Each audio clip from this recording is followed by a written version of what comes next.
بسم اللہ الرحمن الرحیم۔ دیکھتی آنکھوں سنتے کانوں کو میرا سلام۔ میرا نام یاسر قیوم ہے اور آپ دیکھ رہے ہیں انفو ٹی وی۔ کویت سے جڑی ہے ایک اہم خبر۔ کویت پرائیویٹ سے سرکاری شعبوں میں اقامہ کی منتقلی کو ختم کر دیا گیا ہے۔ یہ بہت ہی اہم خبر ہے جی، سرکاری محکموں کا اقامہ ختم کر دیا گیا ہے۔ کویت پرائیویٹ سیکٹر سے گورنمنٹ سیکٹر میں ویزا کی منتقلی پر پابندی عائد کر دی گئی ہے۔ تفصیلات کے مطابق پبلک اتھارٹی برائے ڈائریکٹر جنرل برائے افرادی قوت احمد الموسیٰ نے پرائیویٹ شعبے سے سرکاری شعبے میں تارکین وطن یعنی غیر ملکیوں کے لیے ویزا کی منتقلی اقامہ ٹرانسفر پر پابندی عائد کر دی ہے۔ تو جی ہاں ناظرین، مزید آگے بڑھتے ہیں۔ الموسیٰ نے 14 جولائی کو فیصلہ جاری کیا تھا اور اسے سرکاری طور پر شائع ہونے کے بعد نافذ کیا جائے گا۔ مندرجہ ذیل 3 شعبوں کو اس قانون سے خارج کر دیا گیا ہے۔ نمبر 1، ایسے غیر ملکی جنہوں نے کویتی شہری کے ساتھ شادی کی ہو، یعنی شوہر، بیوی اور بچے۔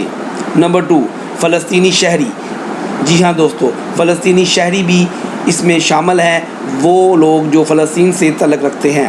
نمبر 3، طبی شعبہ میں صحت کے پیشہ ور افراد جن کے پاس طبی پیشہ پر عمل کرنے کا لائسنس ہو، یعنی ڈاکٹر حضرات۔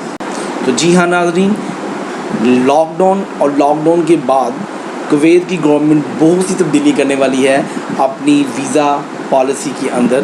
تو ان تمام ویزا پالیسی کی جو تبدیلیاں رونما ہوں گی دا پیسج آف ٹائم، تو آپ ہم سے جڑے رہیں اور انشاءاللہ ہم آپ کے ساتھ وہ تمام پالیسیز جو کویت گورنمنٹ تبدیل کرنے والی ہے ویزا ڈپارٹمنٹ کے اندر، ہم آپ کو اس کی اپڈیٹ دیتے رہیں گے وقتاً فوقتاً۔ آپ دیکھ رہے ہیں انفو ٹی وی اور میرا نام یاسر قیوم ہے۔ آپ میرا چینل کو سبسکرائب کریں تاکہ ہم آنے والی ویڈیوز آپ تک بر وقت پہنچیں، اور آپ ہمارا چینل سبسکرائب کریں، بیل آئیکن کو کلک کریں اور ان کو شیئر کریں تاکہ تمام دوسرے دوست جو کویت سے تعلق رکھتے ہیں یا کویت کے ویزا ہولڈر ہیں ان کو اس تمام انفارمیشن کے بارے میں پتہ ہو۔